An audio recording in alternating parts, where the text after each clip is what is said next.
ఇగో ఇంకొక రాజకీయం దీని గురించి కూడా మనం చూడాలి. ఎందుకంటే ఇది అంటే వాళ్ళ ప్రయత్నం ఏంటి అంటే కేవలం టార్గెట్ రేవంత్ రెడ్డి కుటుంబం అనేది తెలుస్తాం తప్ప వేరే కావడం లేదు వీళ్ళకి. ఎందుకంటే వీళ్ళు శవ రాజకీయాలు చేయాలి తప్ప వేరే ఏదీ లేదు. ఎందుకంటే శవాల పైన ప్యాలాలు ఏరుకునేటువంటి కల్వకుంట్ల కాలకేయ దొంగలు వీళ్ళంతా. తెలంగాణ ఉద్యమంలో అదే జరిగింది, తెలంగాణ రాష్ట్రం పరిపాలన అదే జరిగింది, ఇప్పుడు కూడా అదే జరుగుతూ ఉంది.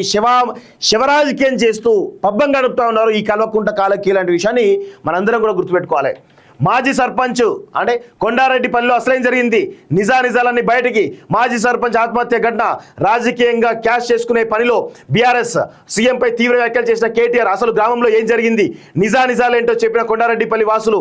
బీఆర్ఎస్ తీరుపై కాంగ్రెస్ నేతల ఫైర్ అంటూ ఒకరు చూస్తున్నాం. ఇగో చిల్లర రాజకీయాలకు శివరాజకీయాలకు మారు పేరు కల్వకుంట్ల కాలకేయులు. ఎస్, బరాబర్ నేను చెప్తా ఉన్నాను. శివాల పైన ప్యాలాలేరుకునేటువంటి చిల్లర బతుకులు, శివరాజకీయాలు చేసేటువంటి బతుకులు ఈ కల్వకుంట్ల కాలకేయులది. కొండారెడ్డిపల్లిలో ఒక మాజీ సర్పంచ్ కొన్ని ఇష్యూస్ వల్ల చనిపోతే దాన్ని కూడా రాజకీయం చేస్తూ ఉన్నాడు ఈ కేటీఆర్ విషయం. దాని గురించి క్లియర్గా చూద్దాం. వంగూరు మండలం కొండారెడ్డిపల్లిలో మాజీ సర్పంచ్ సాయిరెడ్డి మరణం చుట్టూ రాజకీయ వివాదం మొదలైంది. కాంగ్రెస్ అధికారం చేపట్టిన నాటి నుంచి ప్రతి చిన్న విషయాన్ని పెద్దదిగా చేస్తూ చూపిస్తున్నటువంటి బీఆర్ఎస్ ఈ ఇష్యూను కూడా గట్టిగా వాడిస్తుంది. సీఎం రేవంత్ రెడ్డి ఆయన సోదరులపై గులాబీ నేతలు తీవ్ర వ్యాఖ్యలు చేస్తున్నారు. మాజీ మంత్రి కేటీఆర్ స్పందిస్తూ ఇంటికి అడ్డంగా గోడ కట్టడం, అవమానించడం వల్లే ఆత్మహత్య చేసుకున్నాడని ఆరోపించారు. ఈ వ్యాఖ్యలపై ఓవైపు కాంగ్రెస్ నేతలు మండిపడుతుంటే ఇంకొక వైపు కొండారెడ్డిపల్లి గ్రామస్తులు అసలు నిజాలను బయటపెట్టి కేటీఆర్ కు షాక్ ఇచ్చారు. అసలు వివాదం ఏంటో ఒకసారి చూద్దాం. కొండారెడ్డిపల్లిలో పాంకుట్ల సాయిరెడ్డికి గ్రామంలో సొంత ఇల్లు ఉంది.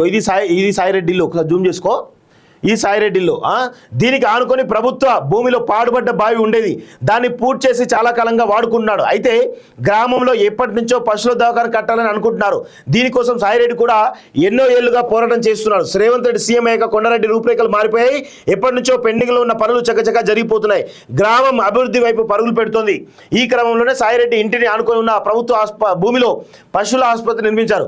దానికి ఇప్పుడు ప్రహారీ గోడ నిర్మాణం కూడా చేపట్టారు. సో ఈ సాయిరెడ్డి ఇంటి కోసం దానికోసం వదిలిన స్థలం, దీని గురించి కూడా చూద్దాం ఒకసారి. దీనికోసం సాయిరెడ్డితో చర్చలు జరిపారు. ఆయన ఇంటికి ముందు భాగంలో దారి ఉన్న పశువుల దవాఖానా ఉన్న వెనుక వైపు కూడా దారి వదిలి ప్రహారీ నిర్మాణం చేపట్టేలా మాట్లాడుకున్నారు. గతంలో సర్పంచ్గా సేవలందించడం, గ్రామ పెద్ద కావడంతో ఊరి జనం అందరూ కలిసి మాట్లాడుకొని ఈ నిర్ణయం తీసుకున్నారు. కానీ సడన్ గా సాయిరెడ్డి ఆత్మహత్య చేసుకున్నాడు. గోడ వివాదాన్ని వివరిస్తూ అతను చెప్పినట్టుగా ఉన్న ఓ లెటర్ బయటకు రావడంతో వివాదం చెలరేగింది.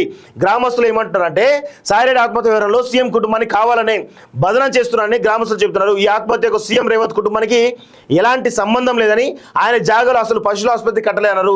సీఎం సోదరులు సాయిరెడ్డి ఒక్క మాట కూడా అనలేదని, ప్రజల కోరిక మేరకు దవాఖాన కట్టాలని వివరించారు. ఆల్రెడీ సాయిరెడ్డి ఇంటికి ఇంకో దారి ఉందని, వెనుక పక్క ప్రభుత్వ భూమి ఖాళీగా ఉన్నన్ని రోజులు ఆయన వాడుకున్నారని చెప్పారు. ఆయన ఒప్పుకున్నాకే కాంపౌండ్ వాల్ కట్టారని 50 మంది సమక్షంలోనే ఒప్పందం జరిగిందని వివరించారు. ఈ మరణానికి సీఎంకు ఆయన కుటుంబానికి ఎలాంటి సంబంధం లేదని స్పష్టం చేశారు. గ్రామ అభివృద్ధి కోసం సీఎం దృఢ సంకల్పంతో ఉన్నారని, ఈ సందర్భంగా సాయిరెడ్డి వయసు ఆవేశాన్ని గుర్తు చేశారు. 80 ఏళ్లకు పైగా వయసు ఉందని, ఈ మధ్య చిన్న విషయాన్ని కూడా ఆవేశపడుతుండేవాడని, సీఎంకు సంబంధించిన వాళ్ళు కలిసింది లేదని, దొరికిన లేఖల వాస్తవం లేదన్నారు. బీఆర్ఎస్ శివరాజకీయాలపై కాంగ్రెస్ ఫైర్ అంటూ చూస్తా ఉన్నాం. వాస్తవంగా వీళ్ళు ప్రేరేపితంగా బీఆర్ఎస్ పార్టీ సంబంధించినటువంటి కేటీఆర్, కల్వకుంట్ల కాలకేయులందరూ కూడా ఈరోజు ప్రేరేపితంగా శివరాజకీయాలు చేస్తూ వస్తూ ఉన్నటువంటి విషయాన్ని మనందరం కూడా గమనించాల్సినటువంటి అవసరం అయితే ఉంది మిత్రులారా. ఎందుకంటే శవాల పైన ప్యాలలేరుకున్నటువంటి దొంగలు వీళ్ళు. ఈరోజు సాయిరెడ్డి అనేటువంటి ఒక వ్యక్తి, ఆయన ప్రహారీ గోడ కానీ ఆ రోడ్డు కానీ ఇదావిధిగా ఉన్నాయి. ఆయన గతంలో ఉన్నప్పుడు ఒక బావిని పూర్తి చేసి వాడుకున్నది ప్రభుత్వ స్థలం. దాన్ని మళ్ళా తిరిగి ప్రభుత్వం సాధన చేసుకుని అక్కడ పశువుల దవాఖాన కట్టింది. దానిలో ఎలాంటి తప్పులేదు. ఆల్రెడీ అందరి ముందు సాయిరెడ్డి అనే వ్యక్తి ఒప్పుకున్నాడు, ఇచ్చిండు కూడా. దాన్ని రాజకీయం చేస్తూ ఈరోజు శివరాజకీయాలు చేస్తూ బతుకుతూ ఉన్నారు ఈ యొక్క కల్వకుంట్ల కాలకేయులు. దాన్ని చాలా పెద్ద ఎత్తున ప్రజలలో ఒక సీఎం కుటుంబం మొత్తం ఇన్వాల్వ్ అవుతుందని చెప్పేసి ప్రభుత్వ కుటుంబాన్ని మొత్తం కూడా ఇన్వాల్వ్ చేసేటువంటి ప్రయత్నం చేస్తూ ఉన్నాడు. ఈరోజు కేటీఆర్కి నేను సమాధానం చెప్తా ఉన్నాను. నీ కుటుంబంలో ఉన్నటువంటి ఈ యొక్క అందరూ కల్వకుంట్ల కాలకేయులు అందరూ కలిసి తెలంగాణపై ఏ విధంగా మీ యొక్క అరాచకాల అక్రమాలు చేశారో అలా చేయడం లేదో ఏమైనా బాధపడుతున్నావేమో, అందుకే లాగుతున్నావా ఏంది? మీలాగా కల్వకుంట్ల కాలకేయుల్లాగా దోసుకునే వాళ్ళు కాదనుకుంటా వాళ్ళు, అందుకే వాళ్ళు ఎవరు బయటికి రావడం లేదు.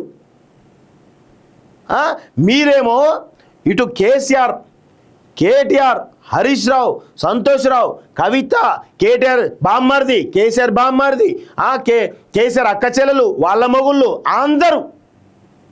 అందరు కట్టగట్టుకొని కల్వకుంట్ల కాలకేయిలాగా తెలంగాణ పట్టి దోసుకుతున్నారు కదా మీరు అందరు కూడా.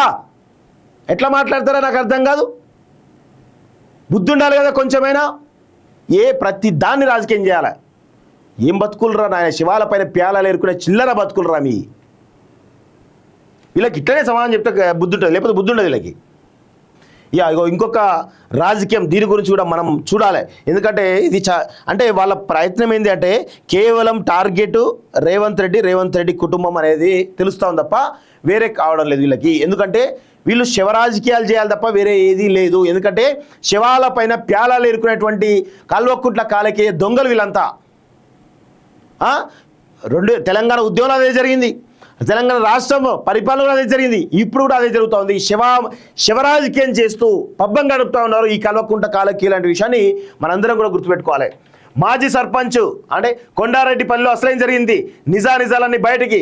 మాజీ సర్పంచ్ ఆత్మహత్య ఘటన రాజకీయంగా క్యాష్ చేసుకునే పనిలో బీఆర్ఎస్ సీఎంపై తీవ్ర వ్యాఖ్యలు చేసిన కేటీఆర్, అసలు గ్రామంలో ఏం జరిగింది, నిజాలేంటో చెప్పిన కొండారెడ్డిపల్లి వాసులు, బీఆర్ఎస్ తీరుపై కాంగ్రెస్ నేతల ఫైర్ అంటూ ఒకరు చూస్తున్నాం. ఇగో చిల్లర రాజకీయాలకు శివరాజకీయాలకు మారు పేరు కల్వకుంట్ల కాలకేయులు. ఎస్, బరాబర్ నేను చెప్తా ఉన్నాను.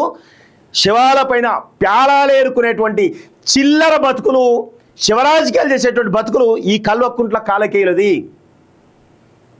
కొండారెడ్డిపల్లిలో ఒక మాజీ సర్పంచ్ కొన్ని ఇష్యూస్ వల్ల చనిపోతే దాన్ని కూడా రాజకీయం చేస్తూ ఉన్నాడు ఈ కేటీఆర్ విషయం. దాని గురించి క్లియర్గా చూద్దాం.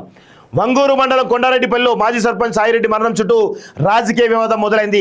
కాంగ్రెస్ అధికారం చేపట్టిన నాటి నుంచి ప్రతి చిన్న విషయాన్ని పెద్దదిగా చేస్తూ చూపిస్తున్నటువంటి బీఆర్ఎస్ ఈ ఇష్యూను కూడా గట్టిగా వాడిస్తుంది. సీఎం రేవంత్ రెడ్డి ఆయన సోదరులపై గులాబీ నేతలు తీవ్ర వ్యాఖ్యలు చేస్తున్నారు. మాజీ మంత్రి కేటీఆర్ స్పందిస్తూ ఇంటికి అడ్డంగా గోడ కట్టడం, అవమానించడం వల్లే ఆత్మహత్య చేసుకున్నాడని ఆరోపించారు. ఈ వ్యాఖ్యలపై ఓవైపు కాంగ్రెస్ నేతలు మండిపడుతుంటే ఇంకొక వైపు కొండారెడ్డిపల్లి గ్రామస్తులు అసలు నిజాలను బయటపెట్టి కేటీఆర్ కు షాక్ ఇచ్చారు. అసలు వివాదం ఏంటో ఒకసారి చూద్దాం. కొండారెడ్డిపల్లిలో పాంకుట్ల సాయిరెడ్డికి గ్రామంలో సొంత ఇల్లు ఉంది. ఇది సాయిరెడ్డి ఇల్లు, ఒకసారి జూమ్ చేసుకో. ఈ సాయిరెడ్డిలో దీనికి ఆనుకొని ప్రభుత్వ భూమిలో పాడుబడ్డ బావి ఉండేది.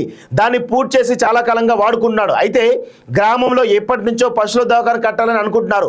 దీనికోసం సాయిరెడ్డి కూడా ఎన్నో ఏళ్లుగా పోరాటం చేస్తున్నాడు. రేవంత్ రెడ్డి సీఎం అయ్యాక కొండారెడ్డి రూపురేఖలు మారిపోయాయి. ఎప్పటి నుంచో పెండింగ్లో ఉన్న పనులు చకచకా జరిగిపోతున్నాయి. గ్రామం అభివృద్ధి వైపు పరుగులు పెడుతోంది. ఈ క్రమంలోనే సాయిరెడ్డి ఇంటిని ఆనుకొని ఉన్న ప్రభుత్వ భూమిలో పశువుల ఆసుపత్రి నిర్మించారు. దానికి ఇప్పుడు ప్రహారీ కూడా నిర్మాణం కూడా చేపట్టారు. సో ఈ సాయిరెడ్డి ఇంటి కోసం దాని కోసం వదిలిన స్థలం, దీని గురించి కూడా చూద్దాం ఒకసారి.